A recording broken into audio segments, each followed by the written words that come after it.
Mga linya lang magawan pa ng paraan yan guys, pero once na ang ito na ang masira, hindi na muna kayang repairin kasi unrepairable ito replaceable lang talaga yung especially yung yung temperature niya. Ayan, pag once na magkaroon ng diferensya, palit ko talaga nito. Yun ang saklap nito guys. Okay, so anong gagawin natin is magbibili muna tayo ng pyesa. Palang araw guys, so another client naman tayo na Suzuki F6A engine, old model. So ang problema is meron kasi nag-comment sa atin na baka pwede naman daw yung kanyang floater gauge. So nag-request siya. So ang problema nito guys is tama-tama may customer tayo na problema is issue ng kanyang fuel gauge. So samahan nyo ako sa basic pointer sa tutorial kung anong dapat ating gawin. Okay, so tara, let's start, let's do it.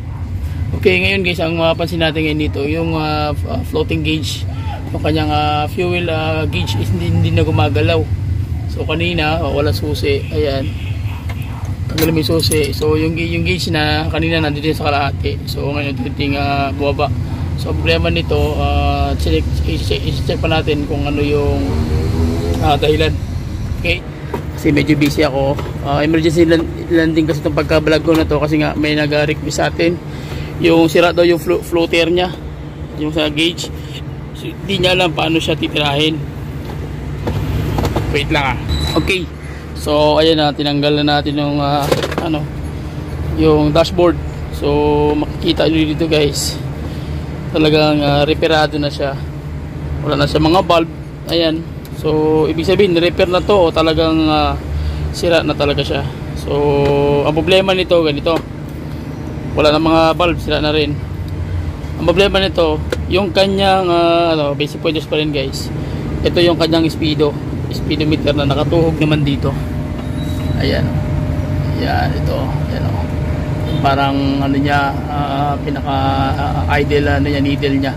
So pag umikot yan, automatic iikot ito. Doon siya magkakaroon ng RPM, ng kanyang kilometer per hour, saka iikot. Okay? So yun yung mga niyan, basic pointers. So ngayon ito yung yung kanyang fuel gauge. So sira na yung yung guys, naka-built in kasi ito. Dito na portion yung kanyang sa FU. Yung FU, yan yung mechanism niya. Buo na yan. So ibig sabihin may connection dito sa loob. So ang mangyayari niyan, hindi mo siya mare-repair. So ibig sabihin kailangan mo magpalit ng ganito. Buo na.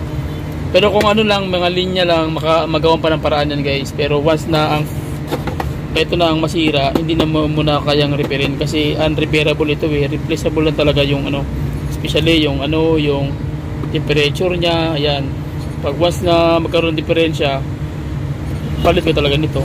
Yun ang saklap nito guys. Okay, so anong gagawin natin is magbibili muna tayo ng pyesa. I-try natin para malaman din kung andar ba siya o gagana ba yung o hindi. Okay, para malaman din yung sistema kung ano yung dapat naman palitan. So ito, kailangan itong palitan to. So bilhin mo yung pyesa. Okay, so ginawa dito, hindi ko lang na sa inyo, may problema rin yung kanyang wire. Mayroong putol dito guys. Nangyari, kita nyo yung ito na yan, dinugtungan ko na yan kasi nga ang problema nito nagasgas, parang na putol din, gumano sumayad. So ito yung pupunta naman doon sa kanyang floater. So ibig sabihin nagtap ito sa dito, so ground yun. So nagkaroon ng diferensya, kaya nasira yung kanyang sa kanyang tachometer, masira. Okay, so ganun din dito. Ayan, inayos ko na rin yan. To nilagyan ko ng connection. So dito naman yan sa kanyang mechanism sa loob, sa kanyang steering. Okay, so yun ang mga basic pointers. So check na natin yung niya, yung kanyang linya doon sa likod. Tara. Okay, so na-find out ko na rin nandito yung kanyang floater sira dahil na-troubleshoot ko na, na-diagnose ko na okay naman yung linya dahil nadugtong na natin yung kanina yung linya na naputol. So ngayon okay naman. Ang problema is yung floater may sira. So kailangan natin itong i-check. Tatanggalin natin to tapos dapat natin ng pyesa. Okay, so balik naman tayo sa tachometer guys. So gawin natin, magpapalit tayo ng pyesa. Okay, so para maayos na natin yung harapan and then dun na tayo sa final floor sa likuran. So tara, dumating na rin pyesa. Ito na yung pyesa bago guys. Ayan. Ayan, ito yung luma. Ayan o. So chinap-chop na rin itong unit na to. So ito naman yung papalit natin. Yan o, kompleto na may mga ilaw na. Tsaka same lang sila na sorry. Okay, so sorry. So same na sila ng mechanism. Ayan, kita nyo naman o. Gumagana to kasi nga nakadrop talaga sa sa empty. Okay, so hindi namin na videohan yung pagbaba ng ng kanyang tangke. Pero ang nito, yung floater nito, okay, gumagana pa. So ang problema talaga is yung kanyang tachometer, which is yung ito lang yung problema. Kaya ito lang pinalitan natin. Okay, so ikakabit ko muna tapos balikan natin kung ano yung mangyayari. So tara, let's go. Ang ating timbrador, ang electrician, red ping. Okay, good. So, ikakabit na natin yung system guys. So makita nyo, binaklas namin kasi ano na to ordinary lang naman yung mga mga gamit. Halatang siya, old stock pa, sira na yung unit, almost sira na. Kaya may pinapagana na mayari. So gawa din ang paraan. Okay ka lang Brad? Shout out? Okay lang, shout out sa nanonood. Yun. So basic pointers lang guys ang mahalaga.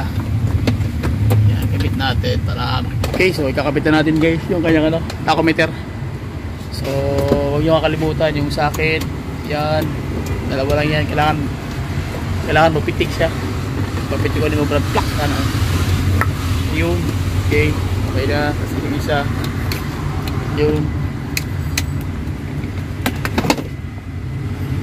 yun sandbag yun, kailangan may pitik. Tapos isesentro na yung kanyang ayun yung kanyang needle. Yan, okay, yan sa kanyang speedo.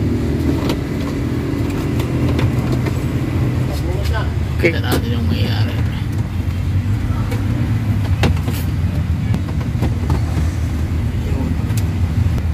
Yun. So huwag nyo kakalimutan yung speedo guys, yung kanina yung tinuro ko na needle. So huwag nyo kakalimutan, hindi makabit until hindi kagana yung kanyang kilometer per hour. Okay, tapos yung mga socket diretso sa pack na yan, set up na kasi yan yung kote, may kote, check natin yung yung kanyang gauge. Tuturo ko sa inyo yung basic pointers kung paano mo malalaman na gumagana yan o hindi yung kanyang sa magitan ng wire. Okay, mamaya turo ko sa inyo guys pag makabit na natin yung lahat ng mechanism dyan na socket. Yung kanyang socket kailangan nakasalpak talaga para sureball may contact. Okay, so nakabit na guys. Okay, so ang gagawin na naman natin is magtatanggal tayo ng floater dun mismo sa fuel tank.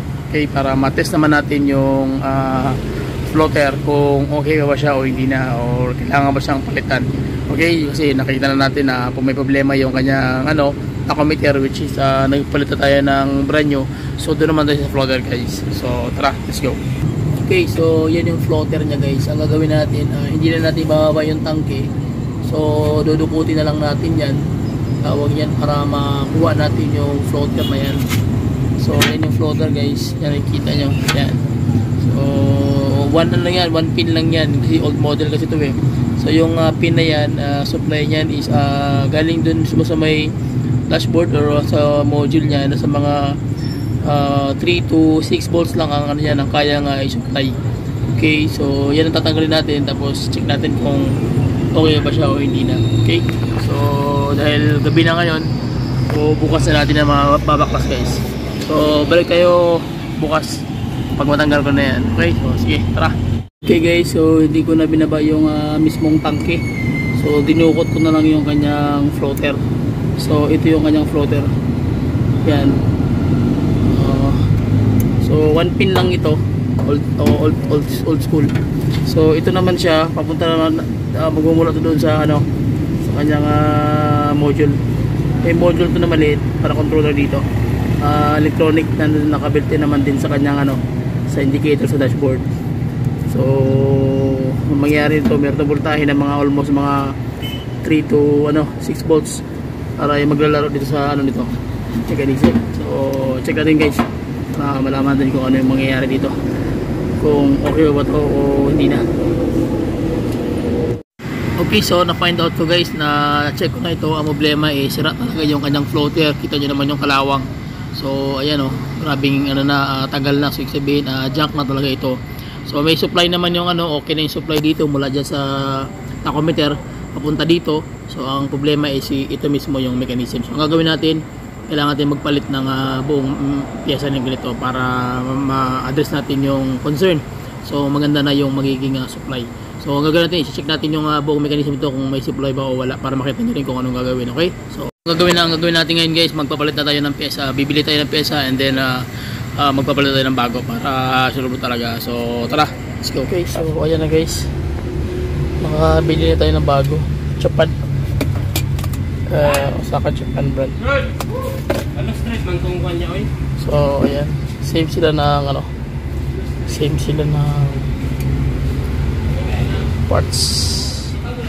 So sige, kapit na natin to. At least ano tawag niyan, yung ikakapit natin na parts ano talaga siya, Japan, kasi minsan may mga replacement, tawag yan, hindi akma, hindi accurate, kasi pag once na hindi accurate, nahihirapan talaga yung laro doon sa gauge. Okay, so sige, kapit ko muna para makita na natin kung ano mangyayari.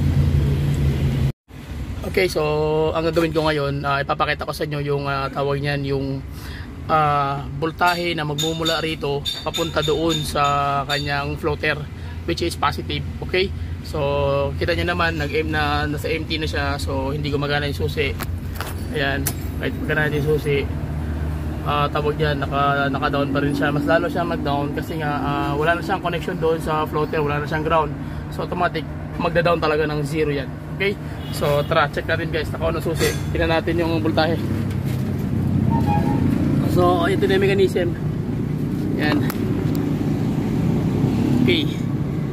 So ito yung lalagyan natin ng ano, ng tawag diyan, tester.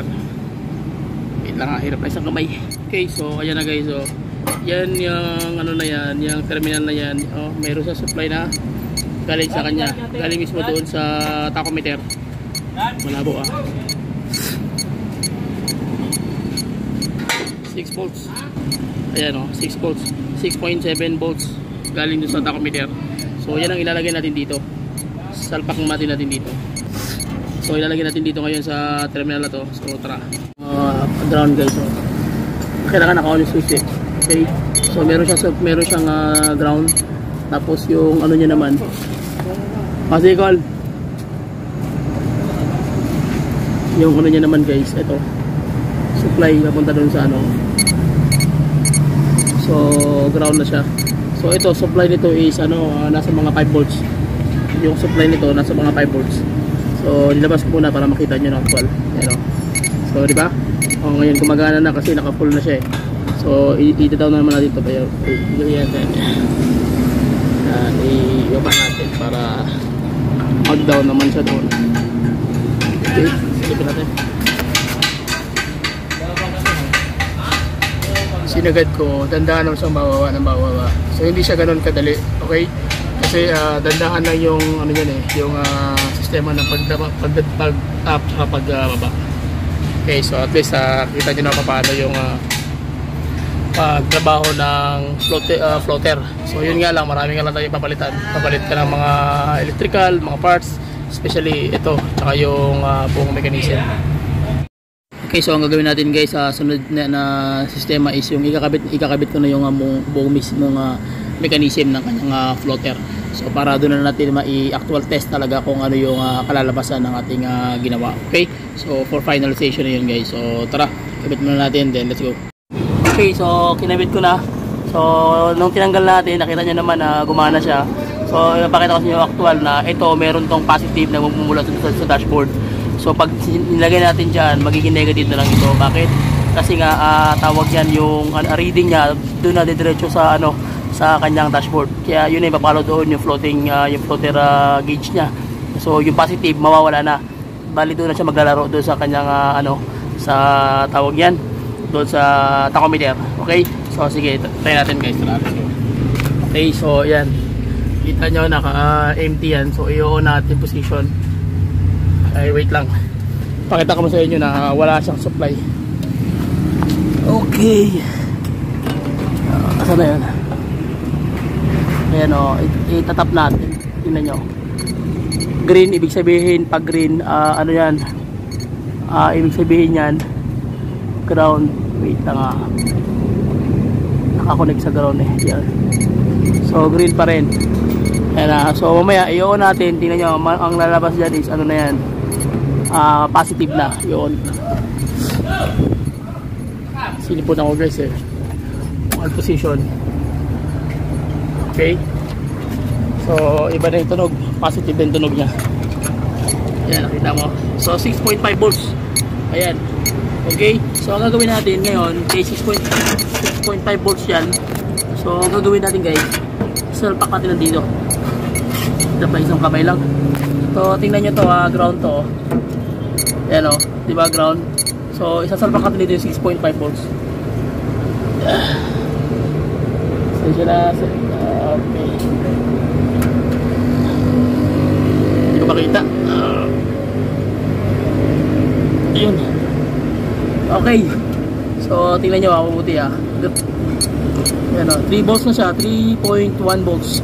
So ibig sabihin hindi na siya maglalaro. Okay, so yan ground yan. Ito naman positive. Ayan na, so maglalaro na yung yung floater mo. Check natin ang actual guys, yung mechanism ng kanyang fuel gauge. So makikita nyo na sa low level, may konti niyan, dandahan na aangat hanggang sa kung anong level ng fuel meron ka dun sa tank. Okay, so ang gagawin namin, maglagay muna kami ng tawag niyan, maglagay kami ng fuel para makita natin yung actual talaga kung maganda ba yung pagkakayari ng sistema natin. Okay, so ayan na guys, gumagana na yung kanyang floater gauge. Ayan, kita nyo. So nakaangat na yun doon sagad.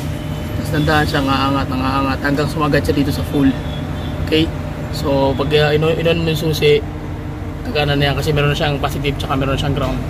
So yun lang guys, at least nakita nyo yung basic pointers sa pasilip kung paano siya gawin. So ang gagawin ko na lang, ikakabit na lang yung buong mechanism, tapos okay na yan siya. So hanggang dito lang muna guys. So please subscribe to my YouTube channel.